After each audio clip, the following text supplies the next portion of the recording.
Today we're going over Brew by Pandasaurus. Stay tuned. Video. Why can't I get that? No. I'm gonna redo that. So Brew is a very cute looking game, but you have to watch out for that take that. So let's go over it. So in Brew, you have the opportunity to be 4 different characters. Let's go ahead and pick those ones. Each player gets dice in their own color, and you also get 2 of these element dice right here. So basically the goal to this game is placing your dice on these forest cards up here to try to gain power so that you can collect them at the end of that round, which goes over day, night, day, night. So there are 4 different rounds and it goes over 2 days. So you're trying to collect those forest cards because they have victory points on them. You're trying to brew some potions to help you gain different things throughout the game, which will also give you some victory points. And you can train some of these creatures here, which will give you abilities throughout the game. So every player has to roll their dice, and this is what you're going to be getting to be able to play throughout this day side right here. So depending on where you want to go on the forest cards here, you can take one of your foraged dice, and with the same icon, you can place it on any one of these forests one. And then you would collect the resource right here, which is crystal. You have herbs, and you also have shrooms.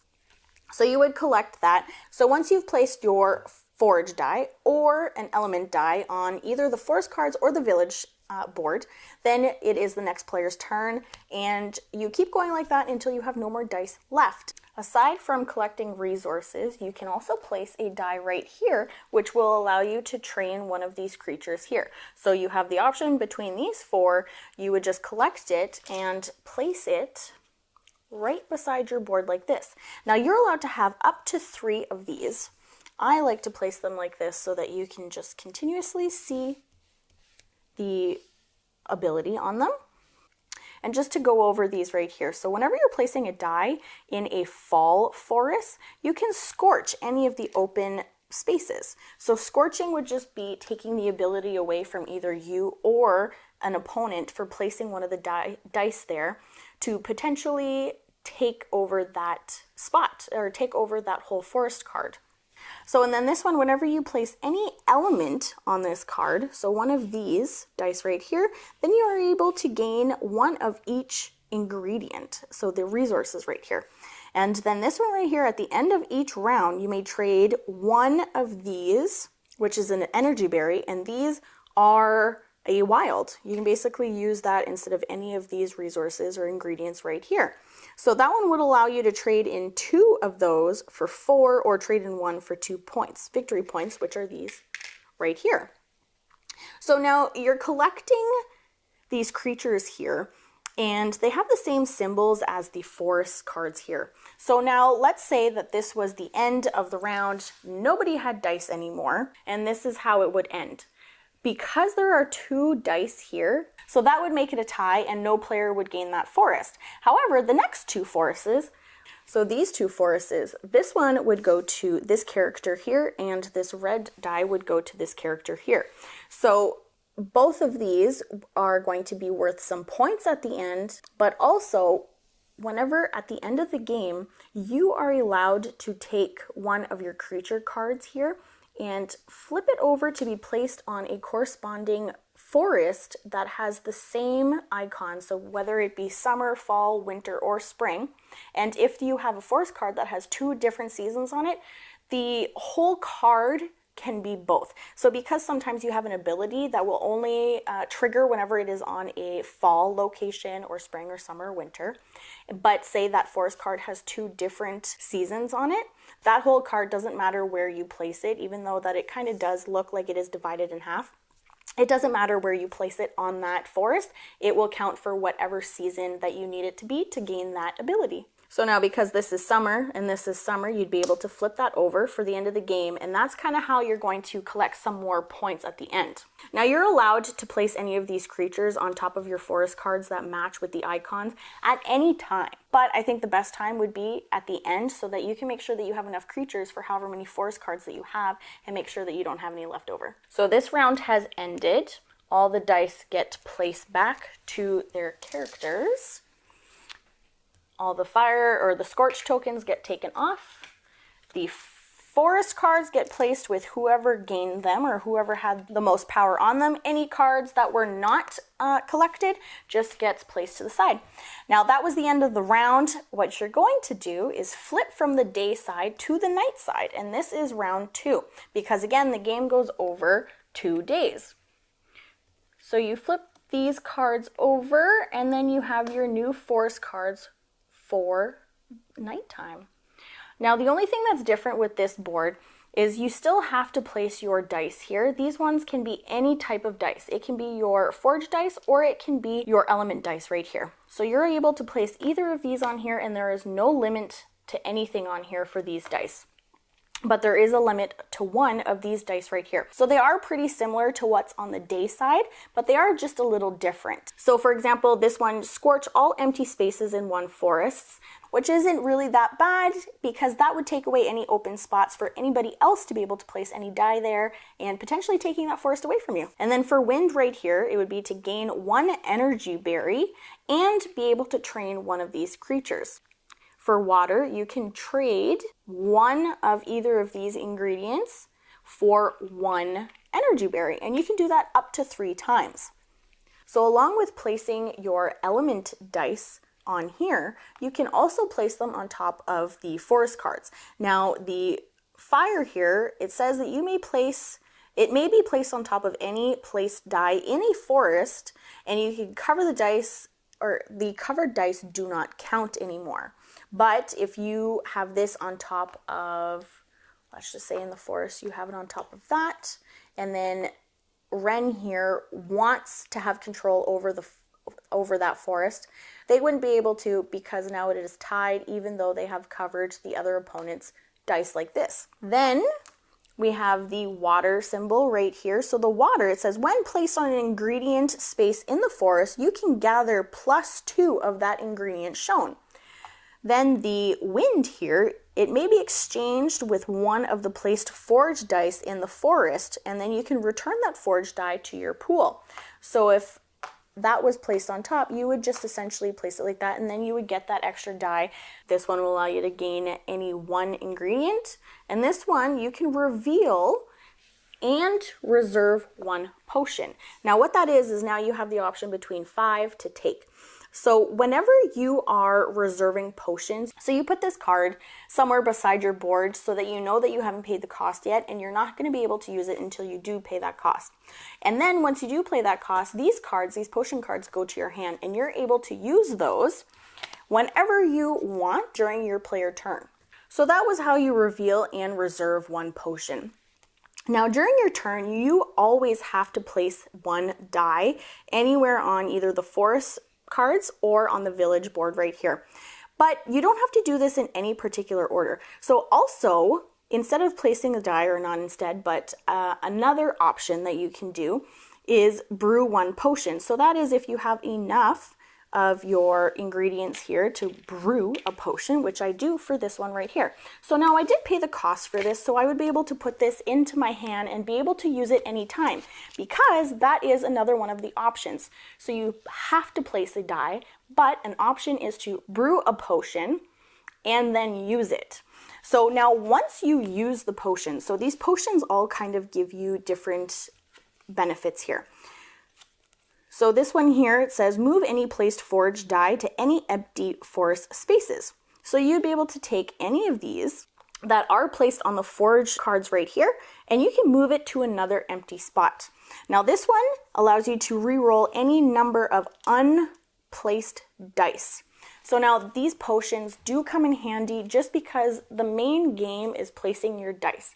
And whenever you're done your dice, then the round ends and you move on to the next round. So having some of these comes in handy just to be able to allow you to be able to do more things and get more benefits. Now these potions, whether after you've already purchased them, whether they're in your hand or you've played them, you will get victory points off of them too for at the end of the game. Now whenever you have placed one of these potion cards and you have used it, they go upside down underneath of your player card like that. Now there is an option to force a forage die. So if you have a forage die and the symbol doesn't match the location that you want to place it on, you can still place it there, but you need to pay one of the ingredients on that space. So say you wanted to place this one on that location right there and you don't have any crystals, or you don't have the rumble or the rock right there, you'd be able to place that there as long as you had one of the crystals in your pot so that you can place it back in there. Or if you don't have that, then you would be able to use one of these energy berries to place that die there anyway, and then hopefully gain control of that area. And then once you've taken one, you can just replenish just like that. And once you've played your dice, then it is the next player's turn, and then it continuously goes like that. It does not matter which forest card that you have, you will always be able to train one of these creatures here. So over 4 rounds, you're going to be training a lot of creatures. You're going to be creating or brewing a lot of potions. So now you are only allowed to have a maximum of 3 creatures with your player board. So now if you wanted to train another creature, you would be able to do that. You would just have to move one that is already placed on the side, and you can just move it over so that you can, if you want to, place it on a forest card, or you can just move it to the side until the end of the game, and then you are also allowed to place it on a forest card. So you are not strictly stuck with 3. You can move them around to try to get more benefits and more resources, more movements, more things like that with those creature cards. Now, same as this board with the night and the day side, your character cards are also night and day. Day, you do not have any special abilities, but on the night side here, you do. And you have the option to use either side, whichever one that you want to play with. Like this one right here. So Ren, when you place an ingredient, or when you place on any ingredient space, you may spend 1 energy berry to treat it as a train creature space instead. You may have up to 4 active creatures. So that is kind of one that goes together. And then again, you have the option either to use the day side here, kind of similar to the board, without the benefit here or the ability, or you can play on this night side that does have the ability. Now Lilo here has one, and it says when placing a forge die, which is one of these ones that come in your color, you may spend 1 energy berry to place on top of any other die, but you do not gather from that space. So both really good. There are only 4 character cards, and the other 2, I can go over them, why not? So you know what you're getting into. So Lyric here, when brewing a potion, the first energy berry you spend counts as 2. That's awesome. And then Mila here, when claiming a forest, once per round you may spend 2 energy berries to claim a forest where you are tied for control. So once you've completed the 4 rounds, so those 2 days, day and night, and you have no more dice left, then that is the end of the game, and what you need to do then is start calculating all of your points. So like I've said before, if you have a creature with the same season that matches one of the forest cards, then you're able to release that creature into the forest, which would gain you more victory points. So then what you do is you calculate the forest victory points, you calculate those victory points off of any of your creature cards, even the ones that were not released into a forest, except these ones are only worth 1 point. Then you can go ahead and score any of your potions that you have used or that you have in your hand, and you can go ahead and collect or count those victory points as well.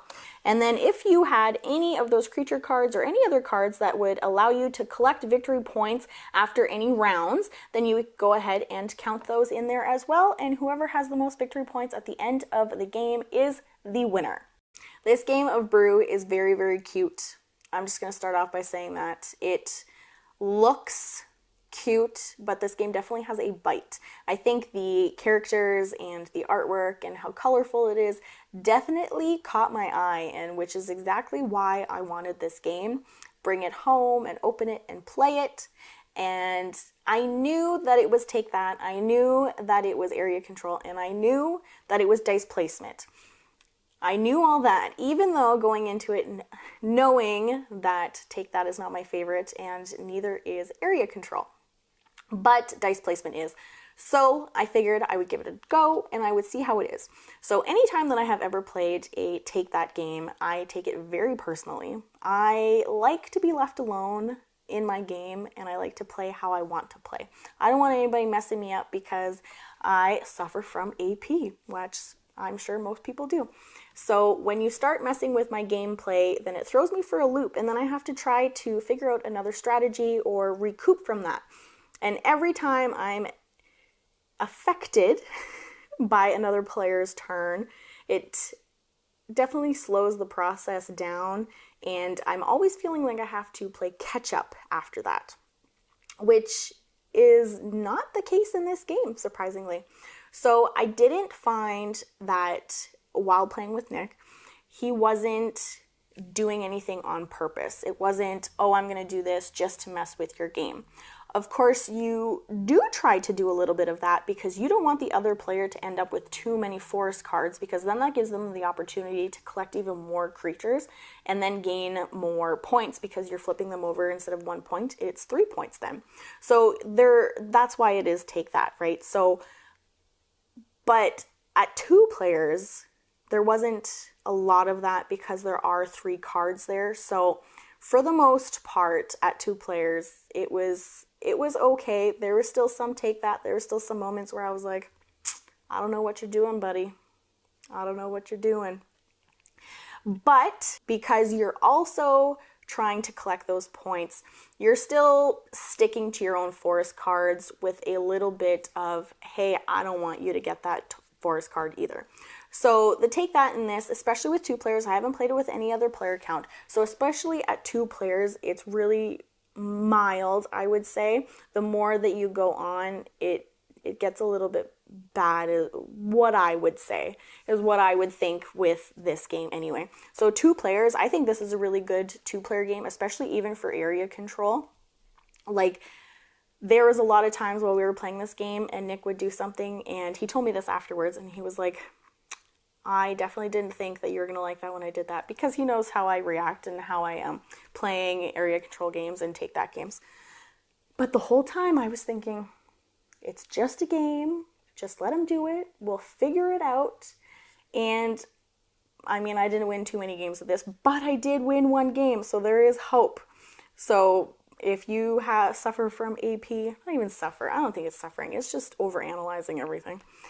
So if you have that, and I wouldn't be worried to try this game, especially at 2 players. I would really highly recommend playing this game at 2 players. I really enjoyed it at 2 players. So good 2-player game. But yeah, if you think that you maybe would like it, because they really do catch you with this great artwork and this cutesy, like, cute little owl. The artwork on this is just really great. So if that's what's catching you, try it out. Let me know what you think about it down below. If you do have AP, let me know how it worked out for you. But there is a lot of stuff going on in this game too as well, so lots to think about, but it all kind of runs in together. So you're placing your dice, collect the forest cards, and then you're trying to collect these creatures to flip them over to gain the victory points, as well as trying to brew, which is the whole name of the game, is brewing these potions. So I feel like that would have been the main part of the game. It's a fairly large point in the game, especially because whenever you brew one of them, you get to use the ability on them whenever you want, and then you're not discarding the card or anything. You can keep it for the end of the game and then score points off of it. So definitely worth the cost with those potion cards right here. So I did enjoy that. I did enjoy that they're not just once and done, that you can score the victory points off of them as well. And then same thing with your creatures here. Whenever you're adding them to the forest cards or releasing them there, you have the opportunity to gain more victory points. So even when you think that you're not doing as well, you're still going to collect a lot of victory points. And even with these points right here, I think I only played 1 game where I actually even collected these. Another thing that I really enjoyed was this board here, how the day and then the night on the other side, but also not just aesthetics because it's day and night, but they kept the same symbols that you have to use, right? You have to use your not your forged dice, you have to use your element dice for placing them majorly down here, but then you also have these ones here where you can place either dice up there and there is no limit to it either. So, and then different benefits from the night side, but yeah, it's still kind of similar. Lots of different things that you can do in this game. Some strategy, I'm not gonna lie, there is, and really kind of based on luck, but with those creature cards here and the potion cards here, you can manipulate your dice, so you're not stuck by any means, as long as you can get the ingredients for the potions and get the spots for those creatures. So as long as you can get any of those, really you can manipulate this game pretty much to how you want to play. So I'm glad that I got to try the game, even though I knew that it was Take That and Area Control. I'm glad I got to play the game because I actually really did enjoy it. We played a few other games that night that we did end up playing Brew for the first time, and this was my first pick. This is the game that I wanted to play a little bit more of, which totally surprised both Nick and I. So if Area Control and dice placement sounds like a game for you, then this game, Brew, might be a game to try out. So if you enjoyed this video, and you want to see more videos like this, don't forget to like and subscribe so you don't miss any of them. I'll catch you next time. Wait, what? What is happening? What is happening? I don't understand this.